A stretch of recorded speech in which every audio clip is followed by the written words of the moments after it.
passado da Terra é um mistério que levou 4,5 bilhões de anos para ser formado. A Terra é um planeta incrivelmente dinâmico. Está sempre mudando. Ao longo de milhões, até mesmo bilhões de anos, nem a reconheceríamos. Como a Terra se transformou e por quê? Por milênios, buscamos respostas em seus cânions, desertos, vulcões e fendas.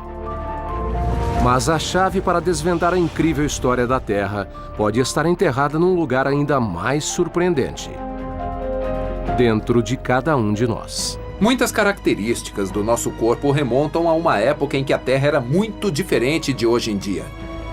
Do formato dos ossos às peculiaridades do comportamento humano, os vestígios estão em nós. A história da vida na Terra está literalmente escrita em nosso corpo. Está escrita nas formas dos nossos braços, pernas e até do ouvido. Na origem dos arrepios e soluços. Nos nossos pressentimentos e medos mais profundos.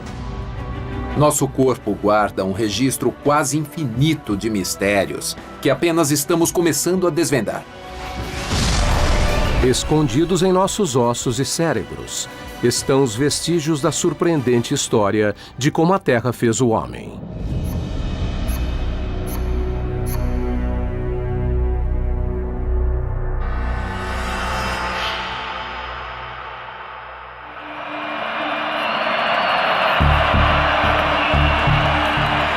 Jogar bola. Desde o final do século XIX, quando o esporte evoluiu, esse é o passatempo preferido dos americanos. Podem ser pai e filho jogando a bola um para o outro. Ou uma partida de campeonato com milhões de espectadores. O jogo depende da nossa capacidade de jogar a bola em determinado alvo. Uma habilidade que nenhuma outra espécie na Terra tem. Nós jogamos bola muito bem. Pense na sua própria experiência. Pense no arremessador de beisebol. A precisão ao lançar a bola é algo muito impressionante. O antropólogo Benjamin Campbell acredita que o arremesso preciso conecta nosso corpo ao passado pré-histórico. Quando vemos um quarterback jogar a bola pelo campo, essa é uma ação bem antiga. Uma coisa que as pessoas vêm fazendo há pelo menos 400 mil anos. Se o Dr. Campbell tiver razão, algo deve ter acontecido na Terra no passado distante para mudar nosso corpo e nos dar essa habilidade única. Para investigar, ele recrutou Matt Barkley, o principal quarterback da Universidade do Sul da Califórnia. Vencedor do prêmio Joe Montana de quarterback do ano, as habilidades de Matt fizeram dele uma estrela em campo. Matt, a precisão para jogar a bola é muito importante para você? A precisão é muito importante. Se eu errar por 2 centímetros no jogo atual, se errar esse pouquinho, um defensor pode aparecer e roubar a bola. É um jogo de centímetros. Eu tenho que acertar em cheio quase todas as vezes. O Dr. Campbell colocou 4 alvos no campo de futebol. O primeiro está a 10 metros de distância e tem apenas 28 centímetros de diâmetro. Aposto que ele acerta de 10 a 20 metros sem dificuldade. O primeiro alvo não é um grande desafio, mas o segundo alvo tem o dobro da distância, 20 metros. O segundo alvo é atingido, mas a 30 metros será mais desafiador. Preveja um pouco de dificuldade em 30 metros. É bem difícil acertar uma bola a essa distância.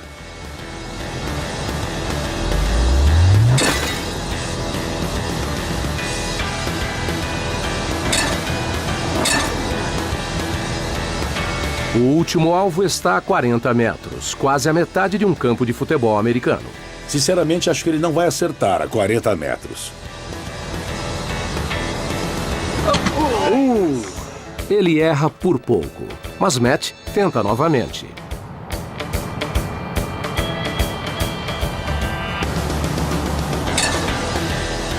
A 10 metros eu tinha 100% de certeza. É um lance fácil. A 40 foi um pouco mais difícil, tive que tentar de novo. Mesmo assim, Matt conseguiu ajustar o lance e acertar o alvo a 40 metros de distância. Uma habilidade exclusivamente humana. Aquilo seria um touchdown. Parece simples, mas um bom lance requer a coordenação precisa de ossos e articulações, impulso com a força exata e liberação no momento certo. Tudo com pouca margem de erro. Mas apesar da complexidade, todo ser humano pode acertar alvos até certo ponto. Para o Dr. Campbell, há algo de antigo nesse movimento. Podemos dizer que jogar uma bola não é tão diferente de atirar uma lança. Atirar lanças é uma coisa que as pessoas vêm fazendo há pelo menos uns 400 mil anos. Esta simples ação é resultado de um ponto crucial na história da Terra. Milhões de anos atrás. 2,6 milhões de anos atrás, a Terra passava por mudanças. À medida que os continentes se deslocavam para o hemisfério norte, as correntes marinhas mudavam de curso e o clima se alterava. Por milhões de anos, o planeta ficou preso em uma grande era do gelo. As eras do gelo foram muito difíceis para nossos ancestrais. E não foi muito tranquilo, foi muito turbulento. Eu nem imagino como era para os primeiros humanos serem obrigados a lidar com as condições da era do gelo naquele momento específico. Mas para os primeiros ancestrais humanos na África, o gelo não era o problema. O frio, a neve e o gelo não eram um problema para eles. O problema era a seca. Os incêndios florestais, essas coisas, porque a maior parte da água do planeta estava presa nas calotas de gelo. Desertos surgiram, lagos secaram, a paisagem se queimou e a comida desapareceu. Nossos ancestrais tiveram que se tornar caçadores melhores.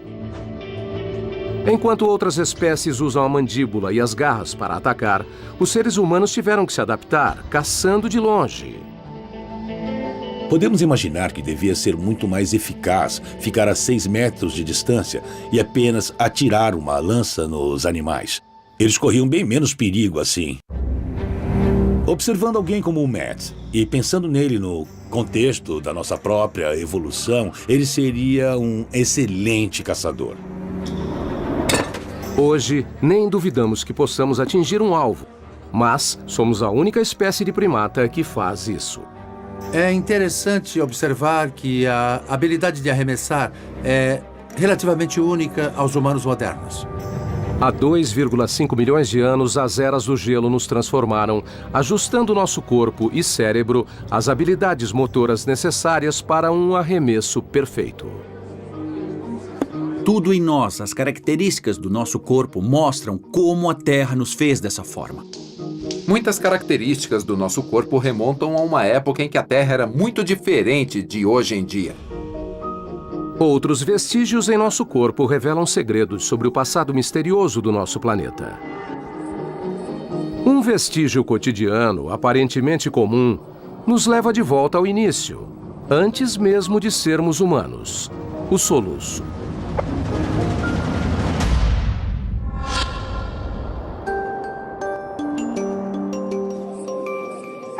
O soluço é uma das coisas malucas que nós temos. Soluçar é tão natural que fazemos isso antes mesmo de nascer, talvez para praticar a respiração no útero. Quando soluçamos, existe um espasmo dos músculos que nos fazem inspirar e há um som de batida que vem da válvula das nossas vias aéreas se fechando. O som característico do soluço é feito pela epiglote, um tecido na garganta que atua como uma válvula para interromper a entrada de ar. Mas de onde vem esse reflexo? Não há nenhuma boa razão em humanos normais para ver um reflexo como esse. Isso acontece em alguns peixes primitivos que respiram ar. Isso também acontece com os girinos. Parte do tempo eles respiram ar e parte do tempo respiram água. Quando eles inalam água, precisam fechar a passagem para os pulmões. O soluço é uma ligação que temos com outras espécies e com um período único na Terra. Um período em que nossos ancestrais respiravam ar e água, quando nós éramos peixes. Há muito tempo, quando nossos ancestrais eram peixes, eles precisavam da capacidade de soluçar para sobreviver. Eles evoluíram em humanos, mas nós ainda temos um remanescente dessa capacidade. 400 milhões de anos atrás, a Terra era bem diferente de como a conhecemos. Naquele tempo, a Terra era um lugar muito diferente dos dias de hoje. Havia duas massas de terra naquela época. Uma era a Euroamérica, composta pela América do Norte, partes da Europa e Groenlândia. E uma grande massa de terra ao sul, composta pelos outros continentes. O resto do planeta era coberto por um vasto oceano. A Terra era o planeta da água. Por bilhões de anos, a vida existia na água, enquanto a Terra era estéril. A Terra, há mais de 400 milhões de anos, era marrom, desolada, arenosa, lamacenta. Mas tudo isso mudaria. Quando as plantas fizeram a transição para a Terra, de repente ela ficou verde. Invertebrados, aranhas, escorpiões, centopeias começaram a colonizar a Terra. Quando as plantas e insetos invadiram as terras, nossos ancestrais peixes também fizeram essa transição. Mas, para isso, precisavam respirar ar e água. O soluço é um resquício da mudança da antiga vida na água para a vida na terra. Mas há outro vestígio em nosso corpo que nos liga à vida daquela época. Você está na academia, fazendo um dos exercícios mais simples. Com os ossos e músculos de seus braços, pulsos e ombros, você se levanta como uma alavanca, usando o próprio peso corporal como resistência. Em outras palavras, você faz uma flexão. Mas o que essa simples ação revela sobre a história da Terra? O paleontólogo Ted Dassler acredita ter descoberto a resposta na ilha Ellesmere, um lugar congelado e desolado no Ártico canadense. É um lugar muito remoto e hostil. É um lugar muito perigoso. Da terra congelada antiga, Dassler desenterrou um tesouro evolutivo. Um antigo peixe apelidado Tiktaalik. Mas há algo extraordinário nesse peixe. Ele tem armas primitivas. Foi muito emocionante porque estávamos vendo algo que ninguém nunca tinha visto. Vimos detalhes do que parece ser um ombro, um cotovelo e até um pulso. O Tiktaalik estava intimamente relacionado aos nossos ancestrais diretos. Hoje, todo animal com membros, inclusive nós, ainda tem alguma versão do esqueleto primitivo visto em Tiktaalik. A asa de um morcego tem o mesmo desenho dos nossos membros, mas o morcego usa esses ossos para voar, enquanto nós usamos os braços de forma bem diferente. Quando você vai na academia e faz um exercício, está usando os mesmos ossos que o Tiktaalik tinha. Praticamente seguimos o mesmo projeto que foi criado há milhões de anos. Há 370 milhões de anos, a ilha Ellesmere era muito diferente. Na verdade, não ficava longe do Equador. A massa de terra, que agora é a América do Norte, estava ligada à Groenlândia e à Europa e tinha rios e terrenos alagados próximos a eles. O Tiktaalik viveu nesses rios antigos. E fazer uma flexão é como conseguir se elevar para sair da água e ir para a terra. Da vida na água à vida na terra. Foi assim que uma época de transição nos deu a capacidade de soluçar e fazer flexões. E nosso corpo ainda tem muitos vestígios estranhos desse antigo mundo aquático. Os genes que formam as mãos quando estamos no ventre são quase idênticos aos genes que formam as barbatanas nos peixes. Os fluidos do ouvido interno responsáveis por nosso equilíbrio são como as cavidades que ajudam a truta a se orientar nos rios. E as dores nos joelhos se devem ao fato de reaproveitarmos antigos membros de peixes para andar sobre duas pernas. A migração da água para a Terra moldou nossos destinos. Mas não era a última vez que a Terra se transformaria.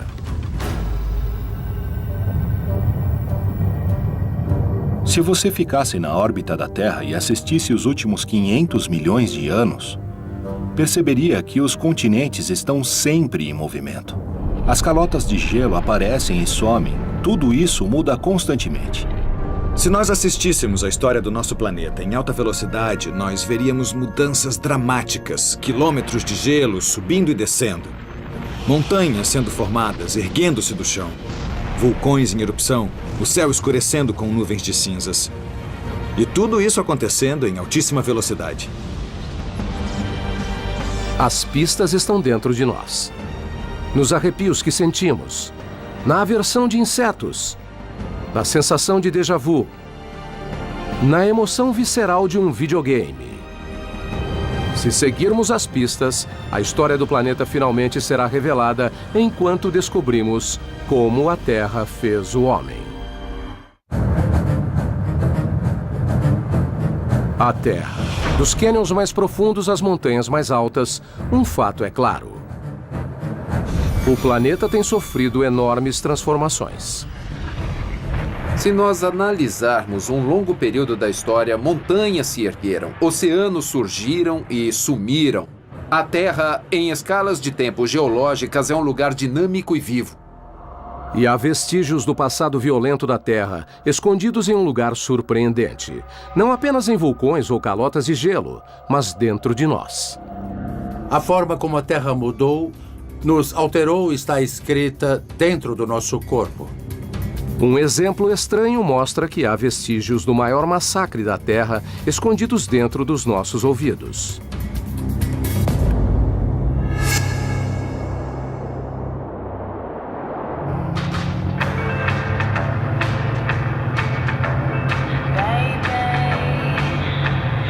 Você está dirigindo pela estrada ouvindo sua música preferida no rádio. E ouve não só o baixo e o ritmo da música, mas as frequências mais altas da voz do cantor. E pode ouvir essa incrível gama graças a 3 pequenos ossos dentro do ouvido. São os menores ossos do corpo humano, menores até do que uma moeda. Quando as ondas sonoras atingem esses ossos, eles vibram, amplificando o som à medida que viaja para o fundo do ouvido. É isso que proporciona uma audição aguçada. Mas a origem desses 3 ossos nos conecta a uma era diferente. Uma época em que criaturas estranhas habitavam a Terra. Há uma série de criaturas bizarras que existiam antigamente. E algumas nós nem sequer sabemos como eram. 260 milhões de anos atrás. Muito antes dos seres humanos, até dos dinossauros. O supercontinente Pangeia era dominado por répteis primitivos. Répteis como o de Metrodonte. Com dentes afiados e uma longa vela nas costas, ele parecia um dinossauro, mas tinha muito mais em comum conosco do que com um tiranossauro.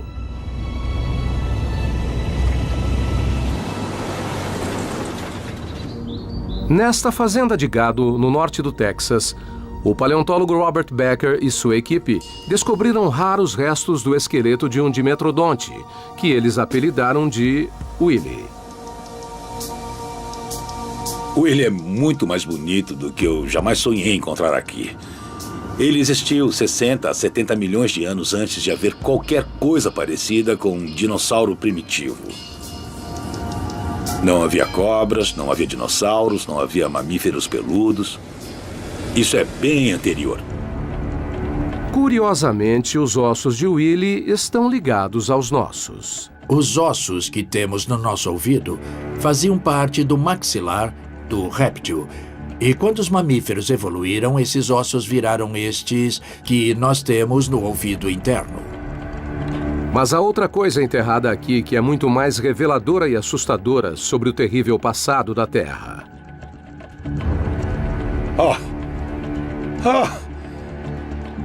Você tem que ver isso. Isso é inspirador. Te deixa de queixo caído. Esse rancho no Texas não é apenas o túmulo de Willy. No solo encontra-se uma evidência do maior apocalipse na história da vida na Terra. Numa área a 30 metros de altura, houve uma extinção em massa. De repente, eles se foram. Foi a primeira extinção em massa em terra. Isso é uma cena de crime. Eu vou tomar cuidado. 250 milhões de anos atrás, logo após a época do Dimetrodonte, houve um evento tão catastrófico que foi chamado simplesmente de a Grande Agonia. Há 250 milhões de anos, a grande maioria das espécies na Terra foi totalmente eliminada. 70% das espécies em terra e 95% das espécies no mar foram subitamente eliminadas.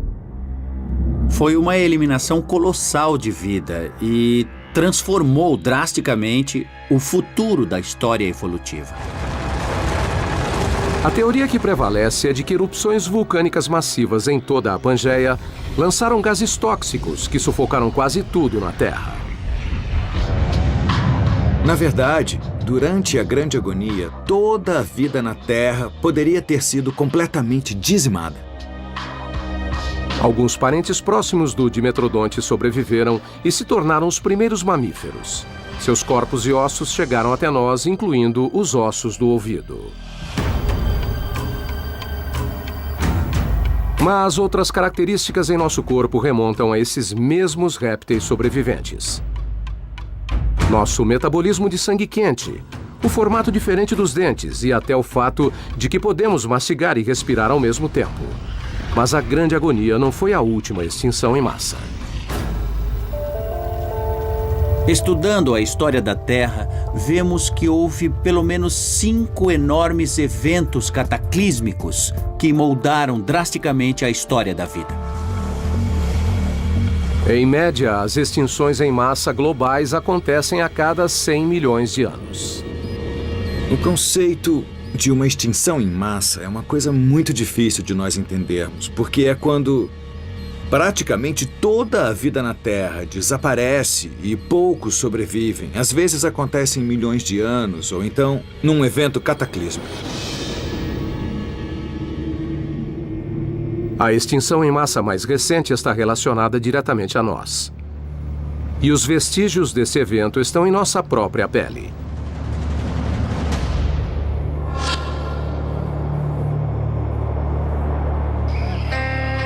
Uma das coisas que a evolução nos deixou de herança é o fato de termos arrepios. E os arrepios vêm de uma época em que nosso corpo era coberto de pelos, que ficavam em pé quando estávamos excitados ou com medo. Quando sentimos frio ou medo, pequenos músculos chamados eretores de pelo levantam nossos pelos. O reflexo prendia o calor na pelagem, fazendo-nos parecer maiores para os predadores. Não somos mais peludos como nossos ancestrais, mas o reflexo permanece. O corpo humano é cheio de resquícios estranhos do nosso passado evolutivo. Podem não ter nenhuma função hoje, mas são bons indicadores de onde viemos. Os arrepios também são um elo com a última extinção em massa. Um evento que levaria até nós. 65 milhões de anos atrás. Os dinossauros reinaram por mais de 100 milhões de anos. Para não serem devorados, nossos ancestrais mamíferos viviam sem chamar a atenção, como as pequenas criaturas peludas que vivem em tocas. Os seres humanos podem traçar sua origem até espécies de ratos que coexistiram com os dinossauros. Não acho que alguém que chegasse à Terra há 66 milhões de anos pensaria que os mamíferos pequenos sobreviveriam. Eles saíam à noite, eram pequenos, viviam em tocas, não estavam muito bem. Mas o mundo estava prestes a mudar novamente.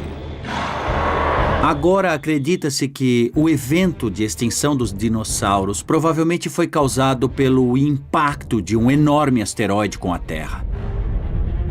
Foi gerado tanto calor pelo impacto do asteroide que gigantescas tempestades de fogo se alastraram pelo planeta. Por um tempo, a Terra era bem escaldante. Instantaneamente, os dinossauros e a maioria das espécies na Terra foram aniquilados. Mas, de alguma forma, nossos ancestrais conseguiram sobreviver. Por pura sorte darwiniana, os mamíferos pequenos conseguiram se enterrar e resistir ao grande desastre. Sobreviventes do Armagedon, eles passaram esses dados genéticos, inclusive o arrepio, para nós. Se não fosse pelo impacto do asteroide, nós nem estaríamos aqui hoje. É realmente muito impressionante pensar que a nossa história dependeu totalmente de uma coisa que caiu direto do céu. Sobreviventes de diversos cataclismos, nós ainda carregamos as marcas de cada extinção em massa. Analisando a história, vemos uma cadeia de acidentes, chances de sobrevivência e vários quase acidentes, quase catástrofes, chegando até nós, felizes sobreviventes. Mas mudanças ainda maiores nos aguardavam. Se você já acordou com um espasmo ou pensou ter visto um rosto nas nuvens, é porque fomos moldados pelos predadores mais perigosos da Terra. Da colisão dos supercontinentes, as 5 extinções em massa apocalípticas, algumas características da nossa anatomia foram definidas por um planeta em transformação. Mas a jornada evolutiva de minúsculos mamíferos aos seres humanos atuais deixaria sua marca de forma bem estranha.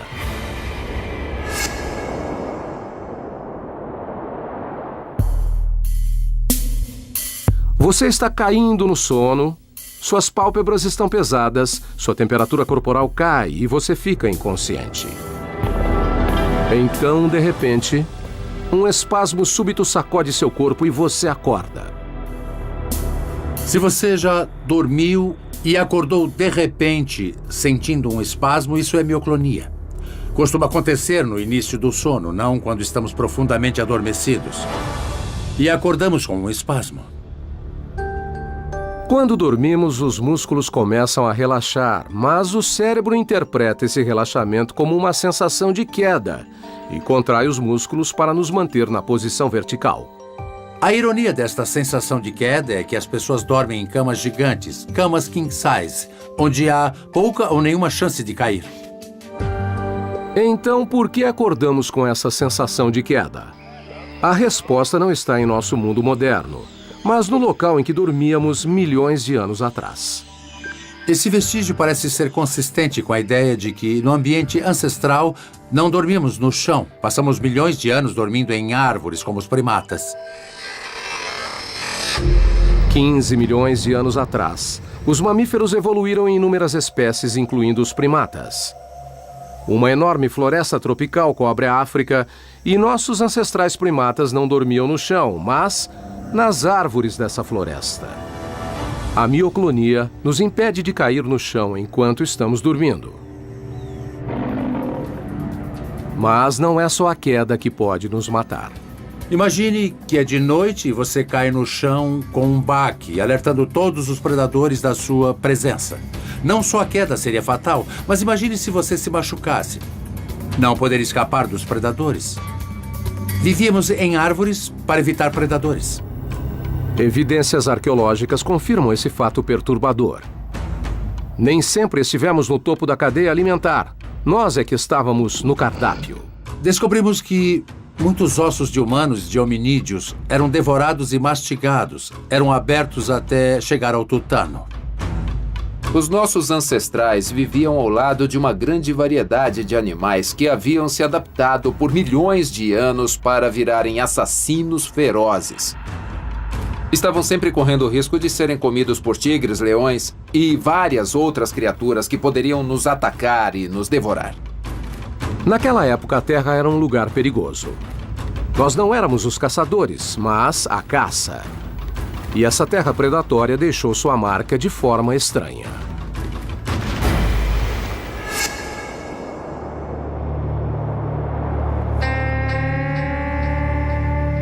Já admiramos amplas paisagens.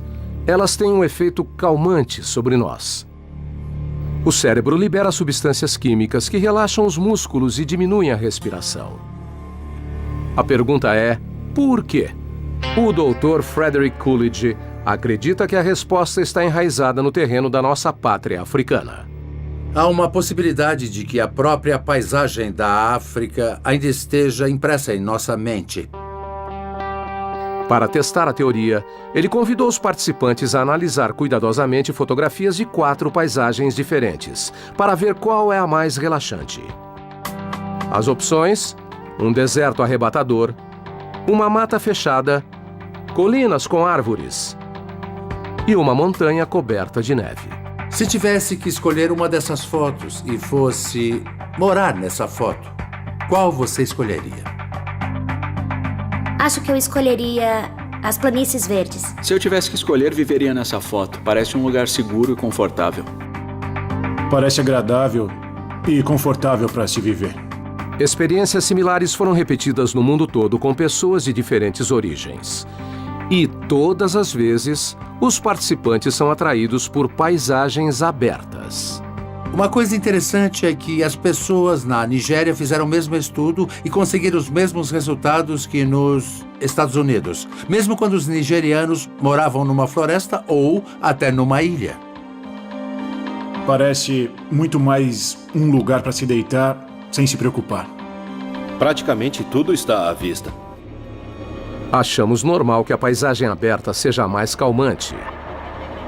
Mas pode haver uma explicação evolutiva. Um ponto de vista semelhante permitiu que nossos ancestrais detectassem os predadores. Se houvesse predadores, você os veria se aproximando e fugiria antes que te vissem. Quando viram esta encosta, acharam que era um lugar seguro, como se inconscientemente pensassem em predadores. Como associamos essa vista à segurança, essas paisagens desencadeiam uma reação bioquímica. Há neurotransmissores químicos no cérebro que nos dão a sensação de segurança. Se evitarmos o perigo, o que é uma forte predileção biológica, nos sentimos melhor. Somos recompensados por evitarmos o perigo. Mas outra fotografia provoca a reação oposta. Eric, por que a selva é o lugar onde você menos gostaria de morar? Bom, eu não gostaria de viver na selva porque parece muito mais perigoso. Só de olhar para ela, eu não consigo sentir que é um lugar seguro.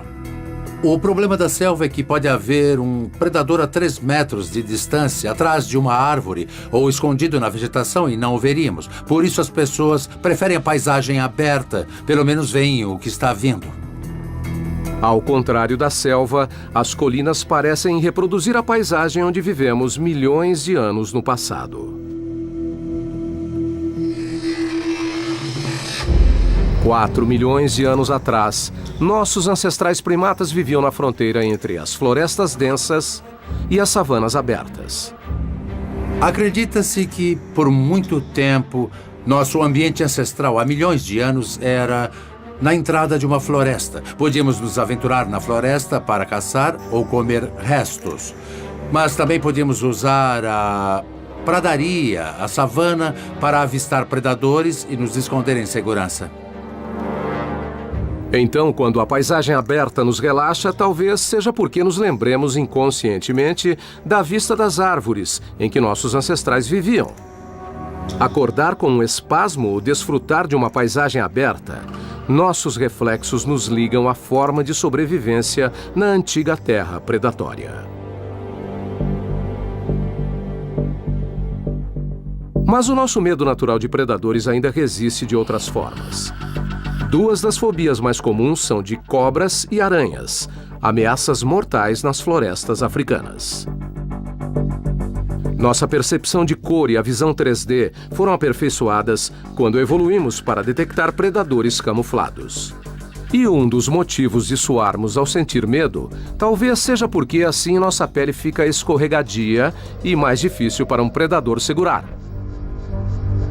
Mas que outros segredos estão ocultos no mundo pré-histórico de matar e ser morto?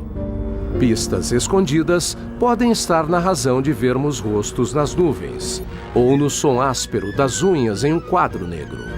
Só de falar nisso, muita gente já fica arrepiada. A história de 4,5 bilhões de anos da Terra está repleta de transformações violentas e misteriosas.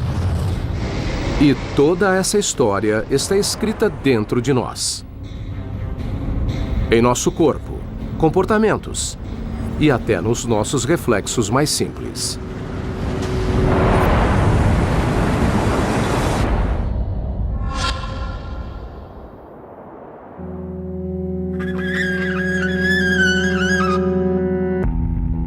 Um som arrepiante. Não podemos deixar de reagir ao som agudo das unhas em um quadro negro. Mas por quê? Quando penso nesse som, eu fico arrepiada. Diria que a reação é bem visceral. A doutora Lynn Halpern decidiu investigar por que esse som provoca uma reação tão universal. Estávamos interessados em estudar o que chamamos de o pior som do mundo. Mas, como era uma experiência científica, não podíamos supor que fosse o pior som do mundo. Então decidimos tentar criar outros sons que fossem terríveis. A doutora Halpern e sua equipe capturam uma série de sons, dos agradáveis aos arrepiantes. Identificamos alguns sons agradáveis. O tilintar de chaves, nós gravamos o som que a roda da bicicleta faz quando ela gira. Depois usamos objetos de metal, arrastamos banquinhos de metal pelo chão, esfregamos pedaços de isopor um contra o outro. A doutora Halpern pediu aos alunos que avaliassem cada som, mas ela espera que um deles seja o pior de todos. Nós pegamos uma ferramenta de jardim com 3 dentes de metal e arranhamos diversas superfícies com ela. Para imitar as unhas em um quadro, ela arrastou lentamente o metal contra um pedaço de ardósia. Vimos muitas expressões faciais. Vimos as pessoas se sentarem bem retas e apertarem os olhos. E claramente conseguimos uma reação física, não apenas uma reação psicológica. As garras na pedra ganharam disparado. Era mesmo o pior som na avaliação de todos. Este som pode realmente se conectar a um ponto específico na história da Terra? Sentimos uma reação quase universal a este som. Então, deve ser algum vestígio da reação dos nossos ancestrais lá atrás na linha evolutiva. Mas o que no mundo antigo tinha o som de unhas em um quadro negro? Presumimos que este som seja semelhante à vocalização de algumas espécies de primatas e então analisamos gravações que foram feitas em campo com alguns macacos. E descobrimos que a frequência do nosso pior som era muito semelhante ao feito por um macaco fêmea quando ela tentava alertar a sua prole. Os 2 sons são muito parecidos. Ao analisar as frequências dos sons, a doutora Halpern ficou surpresa ao descobrir que não era a frequência aguda que provocava a reação. O fenômeno está relacionado à parte do espectro que tem frequências mais baixas e acontece que ele é o mesmo espectro da fala humana. Esses sons nos conectam a um momento crítico na história terrestre. 4 milhões de anos atrás, no coração da África, nossos ancestrais viviam na entrada da floresta. Durante o dia, andavam sobre 2 patas por toda a savana. Mas, quando a noite caía, retornavam para as árvores. É preciso lembrar que, no passado evolutivo, quando anoitecia, ficava totalmente escuro. Uma noite nublada, sem lua, era um breu completo. A escuridão total. O único sentido que usavam era a audição e só se podia alertar sobre o perigo através do som. Por milhões de anos fomos perseguidos na escuridão por predadores mortais. E em resposta, podemos ter usado gritos de alerta penetrantes para avisar sobre o perigo. Nesse mundo, muito antes de nos tornarmos caçadores, os predadores estavam no controle. Não podíamos matá-los, então precisávamos evitá-los. Sem dúvida, nossos ancestrais viviam num mundo cheio de predadores. Ursos, cães selvagens, felinos, serpentes, aranhas. Havia várias formas de ser morto. Muitas vezes pensamos que somos uma espécie superior, mas nem sempre estivemos no topo da cadeia alimentar.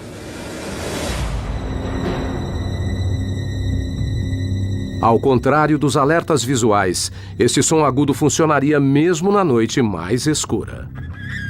Uma reação imediata e visceral a este som deve ter sido muito importante para a sobrevivência. Mas outros indícios desse mundo cruel podem ser encontrados não apenas no que ouvimos, mas no que vemos.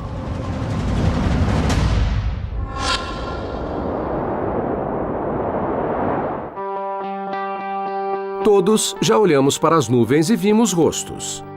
No caos de formas ondulantes, nossa mente traça o esboço de um queixo, um nariz, uma cabeça. Nossa mente pode transformar uma tomada elétrica simples, ou a frente de um carro, na imagem de um rosto. Ver rostos em padrões aleatórios é chamado de pareidolia e está profundamente embutido em nossa mente. Assim como o som de unhas em um quadro negro, a pareidolia é uma ligação com o nosso passado predatório. Ao reconhecer um rosto rapidamente, você poderia ver os olhos de um predador que invadisse seu ambiente. É crucial ver um predador logo para sobreviver. Para saber a que velocidade o cérebro reage aos rostos, a doutora Nushine Radikan colocou os voluntários em um sofisticado scanner de cérebro e apresentou-lhes uma série de imagens. Algumas de rostos e outras de objetos comuns que se parecem com rostos. Vimos que objetos que se parecem com rostos ativam uma parte do cérebro que é importante para o reconhecimento facial, como aconteceria com um rosto real. Ou seja, reconhece como se fosse um rosto real. Em apenas 170 milésimos de segundo, 2 vezes mais rápido que um piscar de olho, nosso cérebro percebe esses objetos como rostos, antes mesmo de nos conscientizarmos disso. É um sinal bem rápido. Então, você vê rostos sem ter que pensar nisso. Eles aparecem na sua frente. Há pouca dúvida de que vemos rostos para detectar outros membros da nossa própria espécie, como uma criança reconhece o rosto da mãe. Mas a reação rápida estudada pela doutora Radikan sugere que há também uma estratégia de sobrevivência em andamento. Se um predador estivesse por perto, você teria que vê-lo muito rápido. E eu acho que é por isso que evoluímos para ver rostos tão rápido. Por que vemos rostos até quando não estão lá? Talvez na escuridão e no caos do nosso antigo ambiente, fosse melhor prevenir do que remediar. Em nossa antiga terra natal, precisávamos estudar a paisagem constantemente em busca de algo que pudesse nos atacar. O centro de medo do nosso cérebro está sempre em alerta, monitorando cada fluxo de entrada sensorial em busca de sinais de perigo, o tempo todo. É melhor para o cérebro ver um rosto onde não há um rosto que não ver o rosto onde há um rosto. Então, quem sobreviveu estava preparado para detectar rostos. É um reflexo que permanece até hoje. Em 2004, um sanduíche de queijo grelhado, supostamente com o rosto da Virgem Maria, foi leiloado por $28 mil.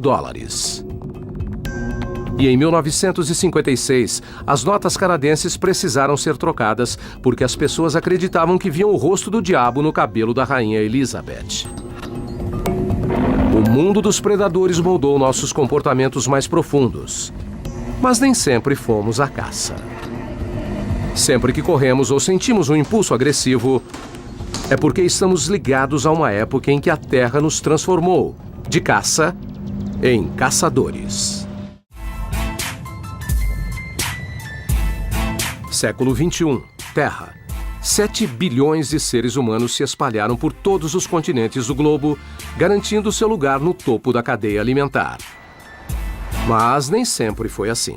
Hoje vivemos num mundo onde não somos devorados por predadores, mas no início da evolução humana nós éramos. Sempre podíamos ser devorados por tigres, leões e vários outros animais que poderiam nos atacar e nos devorar. Mas como se deu a mudança de equilíbrio? Como a Terra nos transformou de presas fáceis a predadores perfeitos? As pistas estão escondidas em nosso próprio corpo.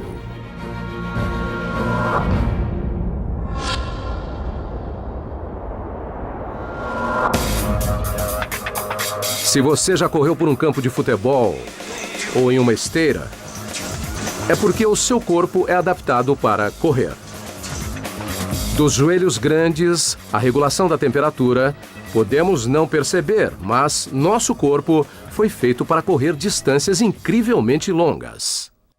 Eu me levanto às 4 da manhã, tomo café, vou para as montanhas e corro entre 25 e 30 quilômetros por dia.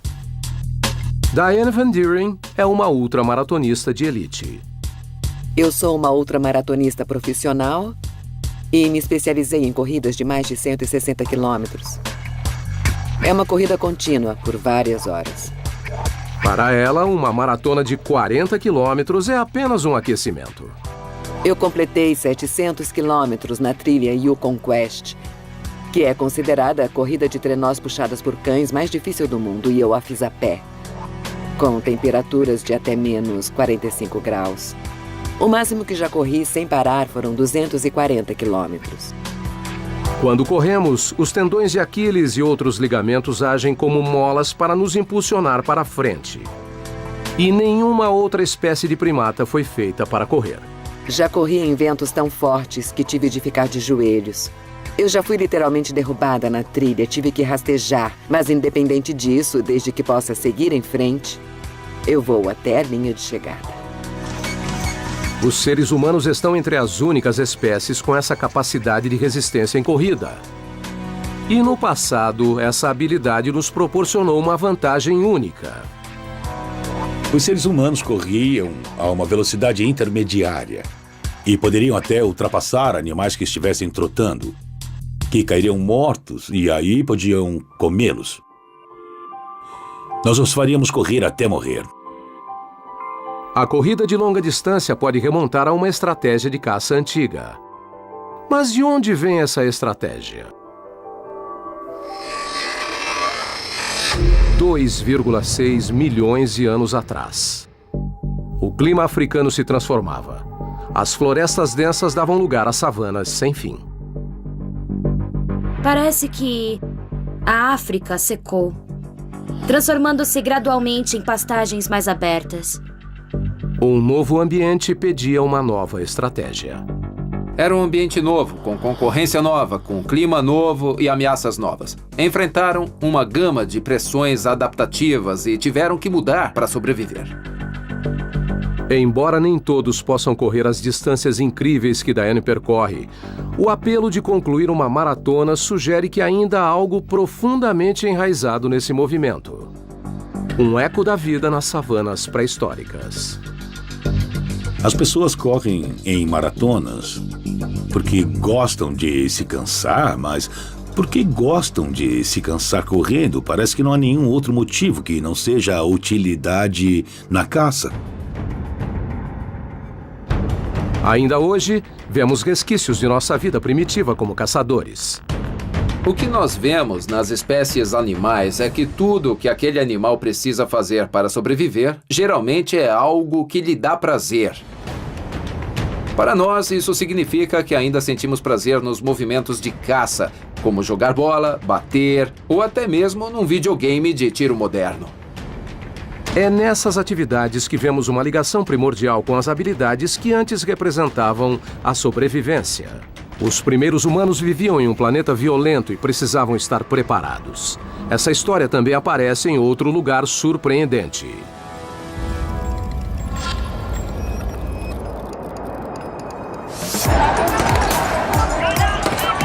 A agressão.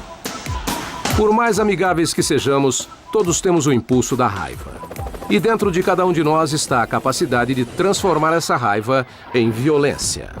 Em algum lugar no fundo de nosso ser, todos temos um lado sombrio. E o antropólogo Brian Hare, da Universidade Duke, quer solucionar um mistério. A questão central que eu gostaria de responder é: por que nós temos um lado sombrio? Ele acredita que a resposta possa ser encontrada em uma reserva natural na África ao analisar nossos primos evolutivos. Todo mundo está familiarizado com os chimpanzés, mas eis a surpresa, há 2 espécies de chimpanzé, e muitos não sabem disso. A outra espécie se chama bonobo.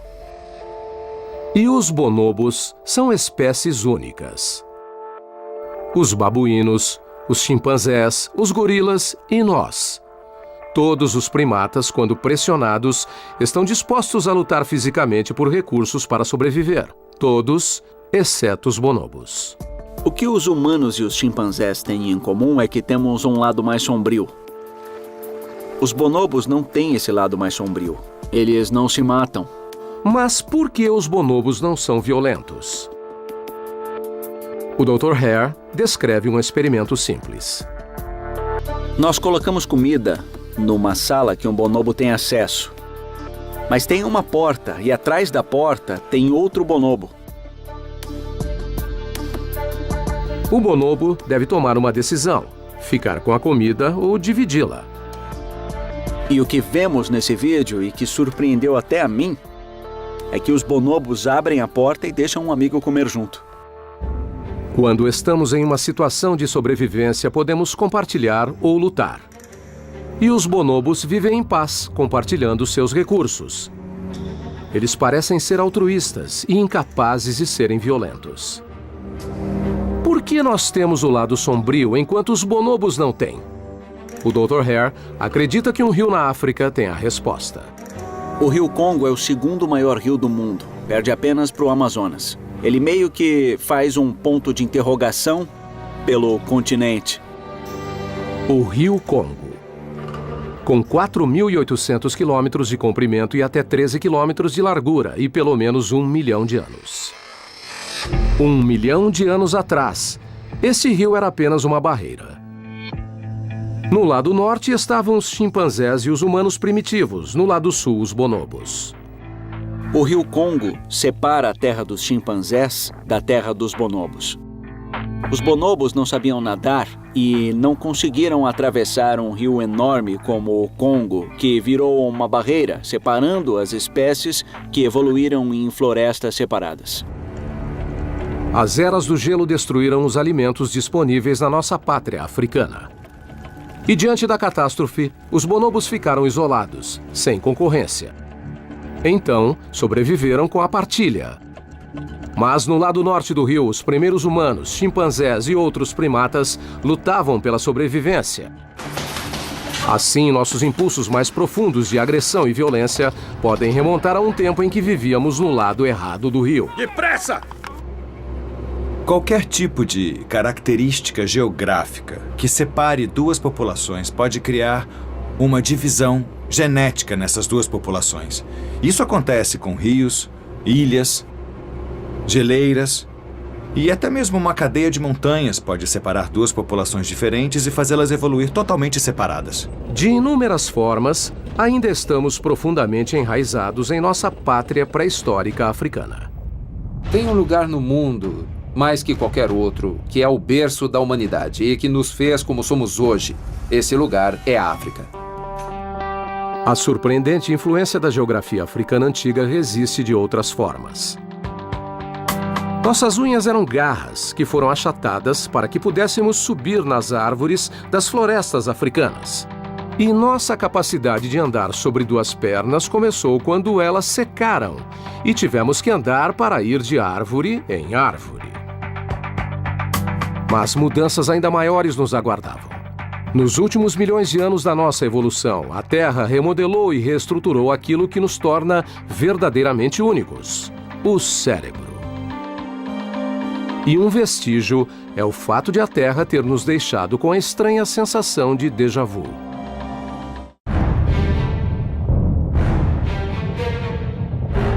Dos ossos nos pés aos músculos no rosto, nosso corpo tem vestígios do planeta em transformação onde evoluímos. Mas segredos ainda mais estranhos podem ser desvendados nos mistérios da mente. As pressões seletivas do mundo antigo não mudaram apenas nosso corpo. Ossos ou músculos também mudaram nossa mente. Diferentes partes do cérebro evoluíram em diferentes momentos da história evolutiva. A história do nosso planeta está escrita nas dobras e pregas do nosso cérebro. E um exemplo surpreendente está no motivo de vivenciarmos uma falha evolutiva.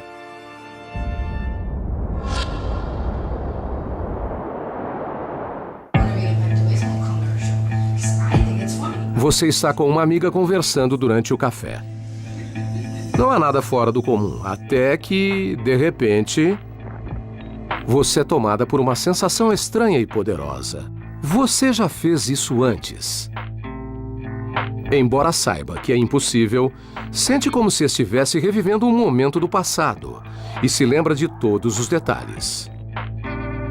É uma sensação que todos já experimentaram, chamada de déjà vu. Déjà vu é a sensação de ter estado lá antes mesmo de acontecer. O Dr. Michael Persinger, na Universidade Laurentian, estuda anomalias da mente humana, como o déjà vu. Ele acredita que o déjà vu seja causado por microataques em duas áreas fundamentais do nosso cérebro. Os lobos temporais, o esquerdo e o direito, acima das orelhas, e neles ficam as áreas que envolvem memória e significado. Como pequenas tempestades elétricas, os microataques afetam as áreas que processam as memórias. Na verdade, percebemos que o cérebro todo sofre microataques, ainda mais quando sonhamos. Sonhamos toda noite e nas áreas profundas do cérebro parece haver atividades elétricas. O déjà vu é igual. Em seu laboratório, o Dr. Persinger pode até criar a sensação de déjà vu em cobaias. Ao estimular o lobo temporal direito, esses estados alterados aparecem.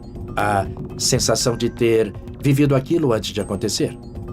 O déjà vu tem uma origem antiga. É uma ligação misteriosa com um momento crucial na história do nosso planeta. 2 milhões de anos atrás. Os primeiros seres humanos ainda estavam no auge da era do gelo mais recente. A Terra passava por mudanças climáticas e sofria com secas e incêndios repentinos. A volatilidade obrigou os humanos a encontrarem novas formas de sobreviver. Como consequência, nosso cérebro sofreu um aprimoramento súbito, uma expansão de 300%. Nos últimos milhões de anos, nosso cérebro cresceu dramaticamente. Quem tinha um cérebro maior vivia melhor, então houve uma pressão constante e adaptativa para o cérebro ser cada vez maior. A parte do cérebro que se expande mais rapidamente é o neocórtex, uma área que inclui o lóbulo temporal.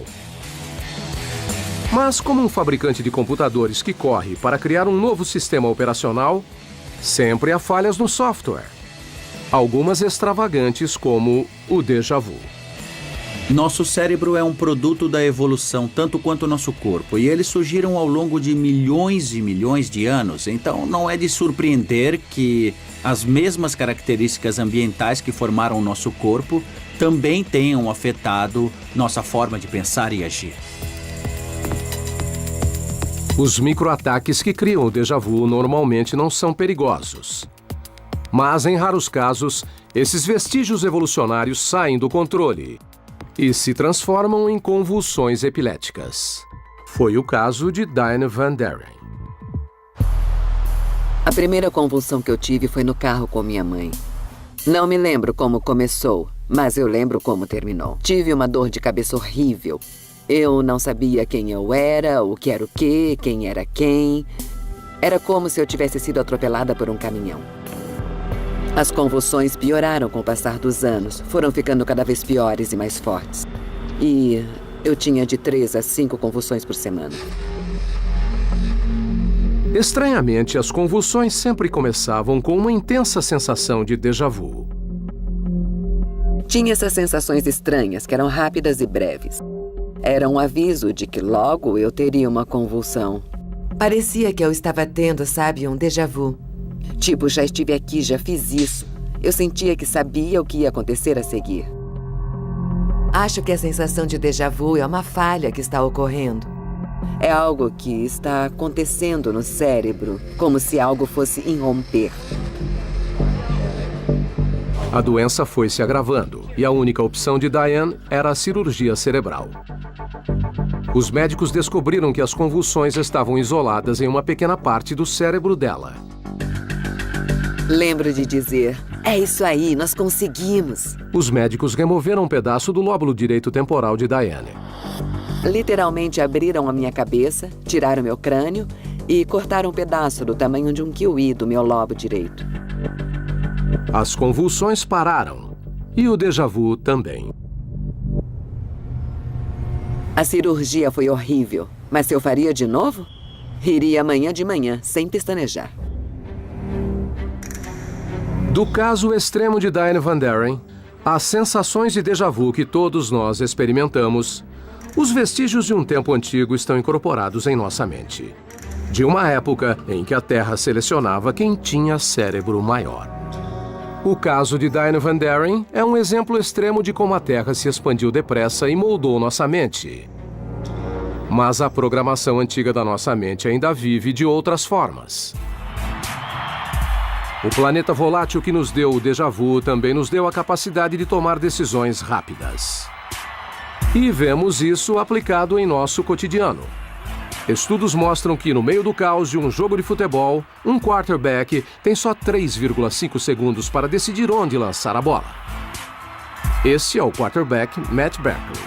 Como quarterback, é importante tomar decisões rápidas no jogo? Bom, hoje em dia é tudo bem rápido no jogo. As coisas acontecem em milissegundos. Vejo como os caras se alinham, os outros jogadores em movimento, as mudanças de posições, e o cérebro tem que entender tudo isso antes de eu receber a bola e fazer um lance. Tudo acontece num piscar de olhos. Como Matt, todos nós agimos de acordo com instintos profundos. Quando o Matt toma essas decisões no campo, ele não tem tempo para pensar. Ele age por instinto, por impulso. Não são só os jogadores que fazem isso. Todos nós fazemos.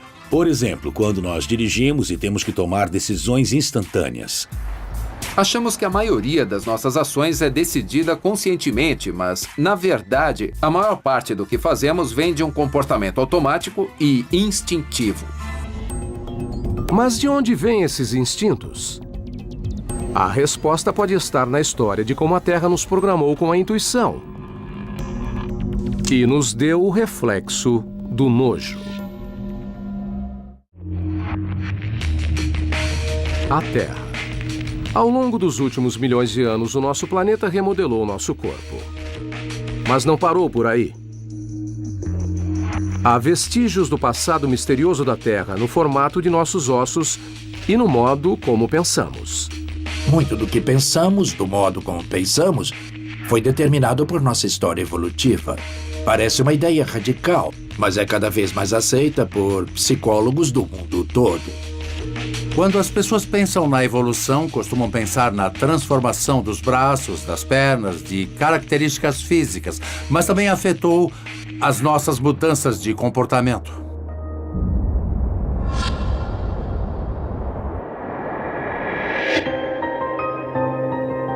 O psicólogo evolucionista Frederick Coolidge acredita que nosso planeta ajudou a moldar a forma como tomamos decisões. E ele desenvolveu um método para provar isso. 7 vermelho. Você conseguiu! Eu adoro ganhar. Opa, hoje é meu dia. O jogo é um excelente exemplo para entender como as pessoas tomam decisões. O Dr. Coolidge convidou 3 participantes para jogar roleta e ver como as pessoas tomam decisões. Nesse jogo de sorte, como decidir em que apostar?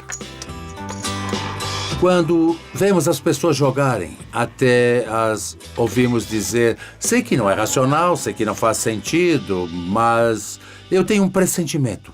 É por isso que os psicólogos gostam de estudar o jogo. 8. Vai ser 8 dessa vez, eu só tô avisando. Uma das participantes apostou no número 8 e ficou apostando no 8, mesmo sabendo que ela tinha uma pequena chance de acertar. A probabilidade é de apenas 1 em 38. Para cada rotação da roda, ela segue a intuição. Isso! Acertei, beleza. Me fala mais sobre o 8. Por que você apostou? Qual é o raciocínio? É óbvio que isso é um jogo de sorte e eu tenho a mesma chance que os outros, mas por alguma razão eu senti uma ligação com o 8 e segui a minha intuição. Era como se ele me chamasse, então apostei nele. A intuição dela é forte. Eu não sei se fico torcendo ou se tento usar meus poderes mentais, mas eu fico olhando pra ele o tempo todo. Quando perguntei, ela disse que não acertava porque não estava se concentrando direito. Ela precisava olhar a bola o tempo todo para levá-la ao número certo, o 8. O que é curioso, porque na entrevista ela reconheceu que não havia forma física de isso acontecer, mas ela sentia que era possível. É interessante você dizer, vou seguir a intuição. É um pressentimento? Me fala por que isso. Eu não sei de onde isso vem, é uma sensação. Me diz você. Jogadores experientes aprendem a apostar nas probabilidades. Mas o experimento do Dr. Coolidge revela que nosso cérebro está repleto de instintos irracionais. Quando falamos de pressentimento, falamos de uma reação emocional, algo acionado por uma profunda estrutura cerebral antiga. Nossos impulsos emocionais são parecidos com o hardware de um computador, que foi instalado há milhões de anos. Mas por que estamos programados com essas intuições? A resposta remonta ao ambiente imprevisível onde nossos ancestrais evoluíram. 1 milhão de anos atrás. Nessa época, nosso cérebro expandiu e conquistamos a capacidade de pensar racionalmente. Mas ainda estávamos sujeitos a perigos repentinos. A Terra em si era perigosa. O próprio ambiente podia matar. Hoje vivemos num ambiente muito protegido e controlado, mas antigamente nossos ancestrais estavam mais vulneráveis.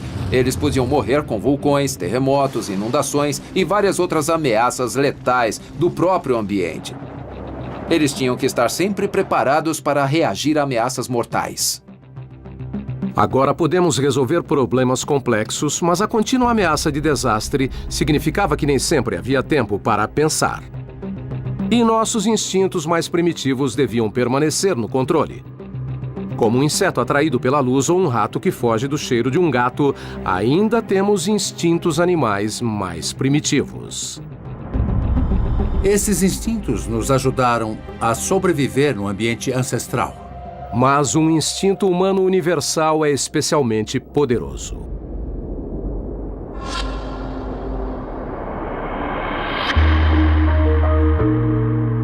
Você está jantando em um restaurante. A pessoa à sua frente enxuga o suor da testa, coça a pele, limpa os dentes e até assoa o nariz. Você tem uma reação física. Vira a cabeça, franze a testa, contrai os lábios e tenta se afastar. Os cientistas descobriram que este é um dos instintos humanos mais poderosos: o nojo. Há um conjunto de emoções que são básicas e universais: medo, raiva, nojo. Recuamos fisicamente em determinadas situações.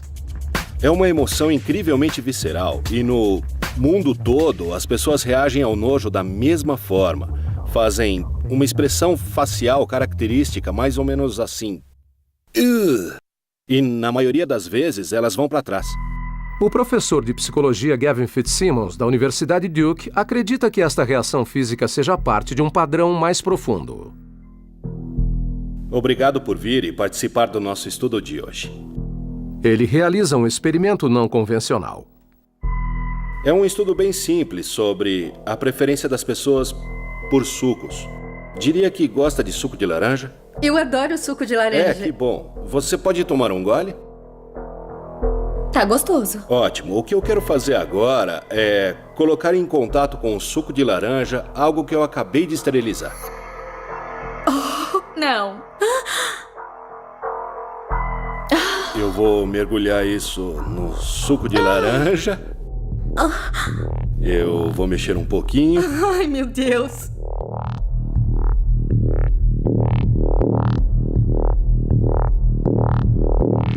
E se eu te fizer a mesma pergunta, se gostaria de dar um gole no suco de laranja, eu esterilizei e isso não vai te fazer mal, tudo bem?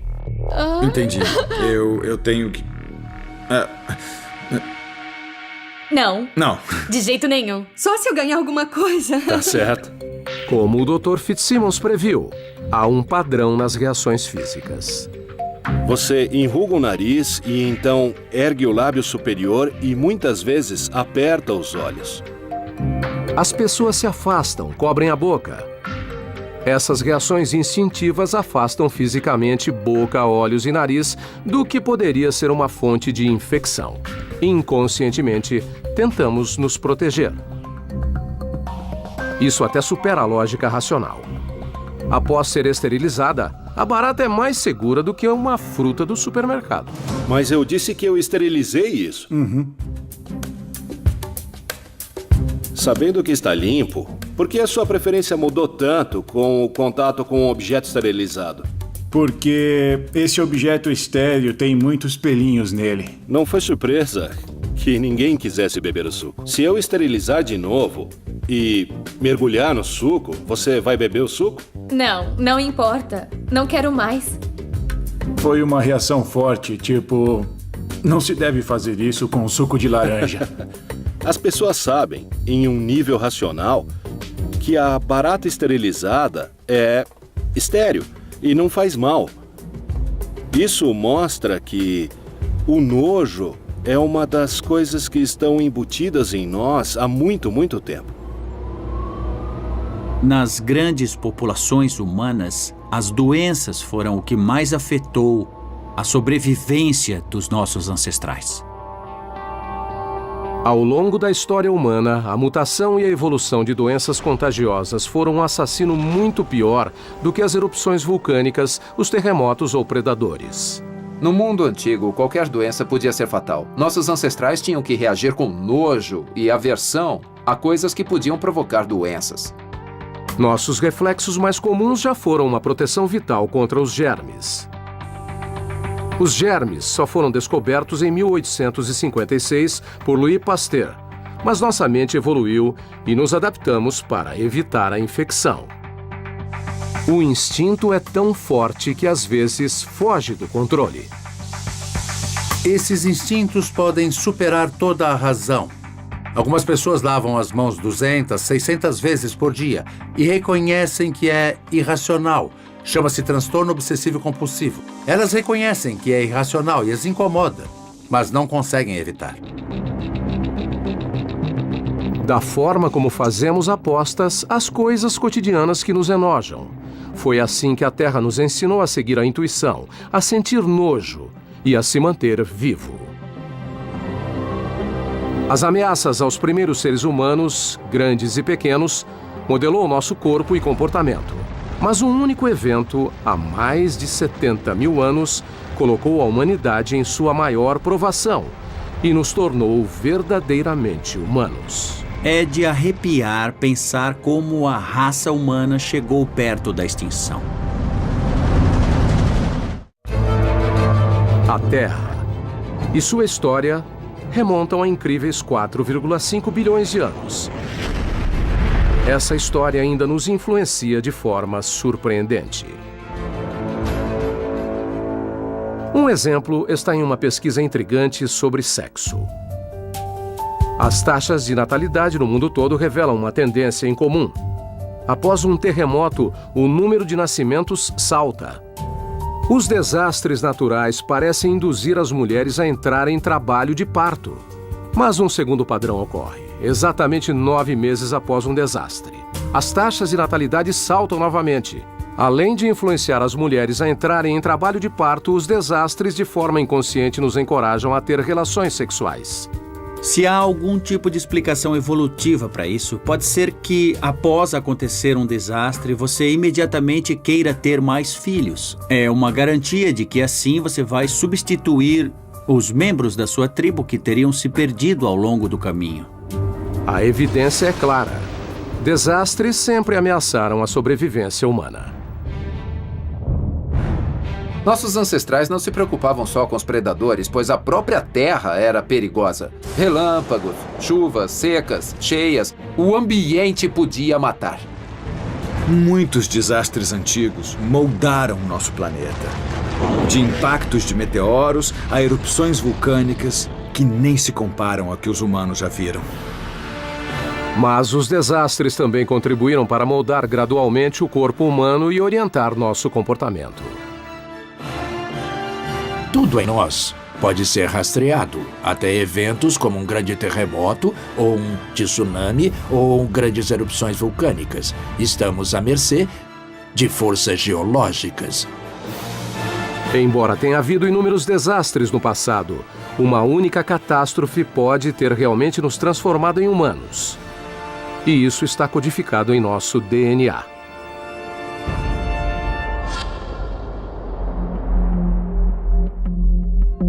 Quando os cientistas analisam os genes de pessoas do mundo todo, descobrem que todas as pessoas no mundo de hoje são descendentes de um grupo relativamente pequeno, talvez apenas alguns milhares de pessoas que existiram há 70 mil anos. E também foi há cerca de 70 mil anos que o vulcão indonésio chamado Toba entrou em erupção. E foi uma erupção enorme.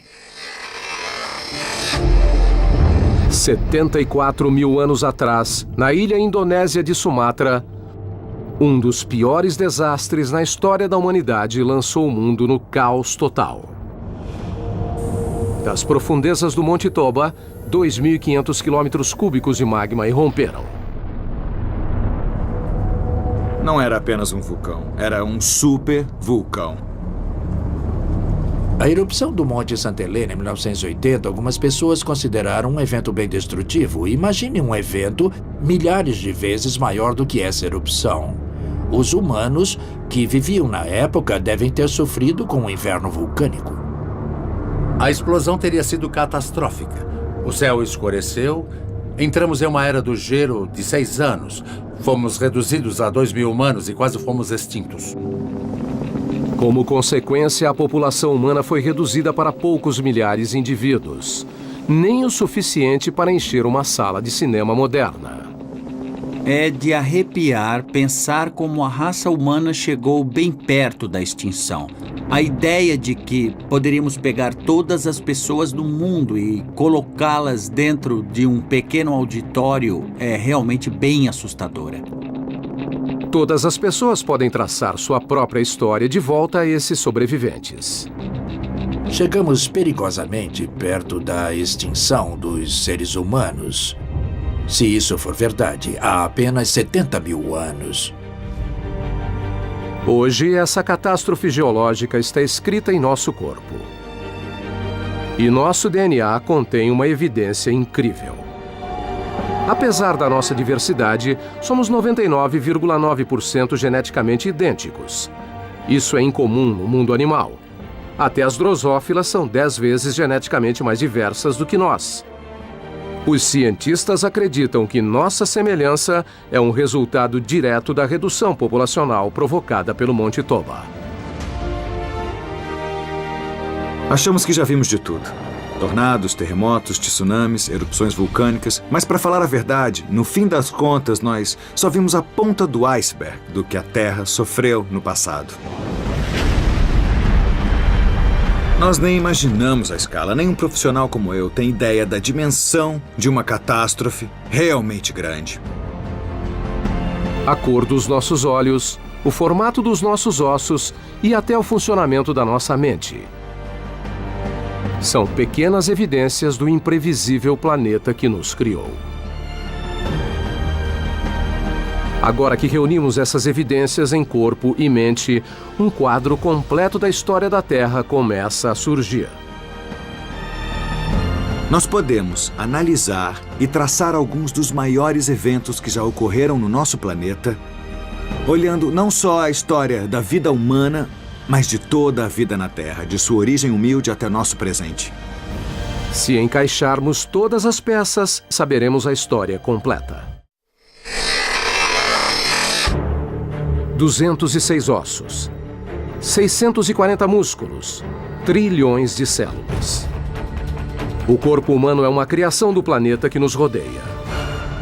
E dentro dele, há um mapa que conta a história da própria Terra.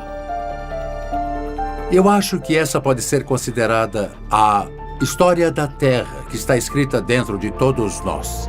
Está escrita nas nossas formas e formatos, no modo como pensamos. Até se analisarmos os genes, veremos que estamos ligados à natureza das primeiras formas de vida no planeta.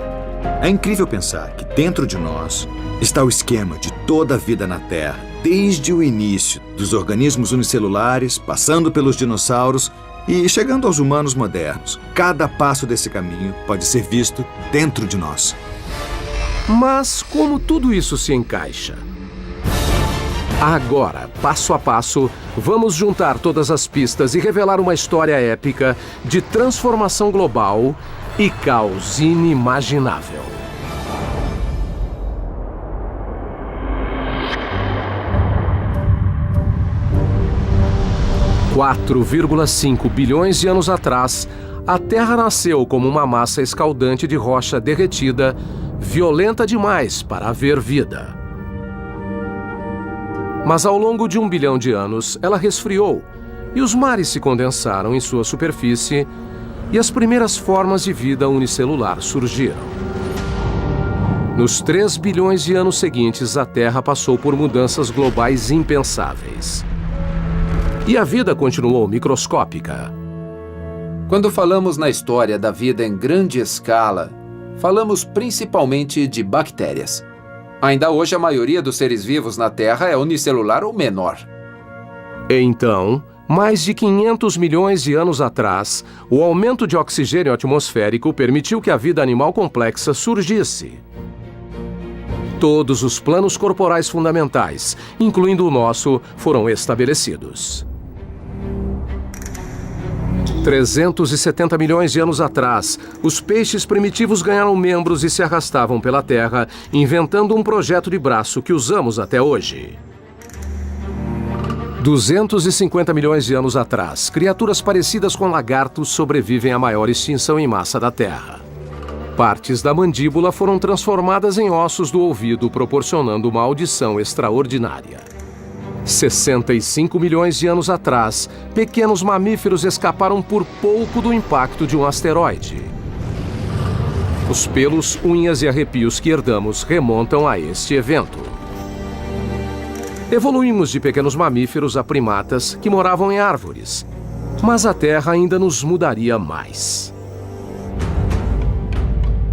Ao longo de milhões de anos, a paisagem africana nos transformou de macaco em homem.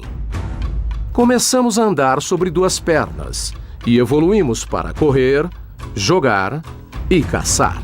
Precisávamos sobreviver a predadores mortais, o que gravou permanentemente medos e instintos em nossa mente.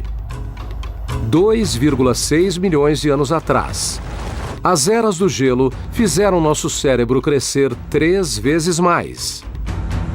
Mas deixou algumas falhas, como o déjà vu. Os desafios de um ambiente em mudança moldaram nossos instintos humanos, transformando nosso modo de pensar. 250 mil anos atrás, nosso corpo moderno evoluiu. 150 mil anos atrás, deixamos a África e nos espalhamos pelo mundo todo. 74 mil anos atrás, um supervulcão quase nos extinguiu, deixando-nos com uma semelhança genética que existe até hoje. Finalmente, toda a civilização humana, da Suméria Antiga, passando pelo Egito, Grécia, Roma e Idade Média, até hoje, surgiu nos últimos 10 mil anos. A civilização humana está registrada nos livros, mas tudo que existia antes está registrado em nosso corpo.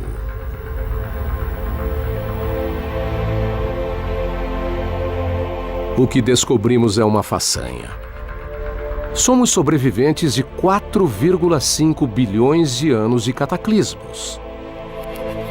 Nós, seres humanos, podemos pensar que a nossa sobrevivência se deve à ingenuidade dos nossos ancestrais, o que é verdade, mas também não podemos desconsiderar a sorte nisso tudo.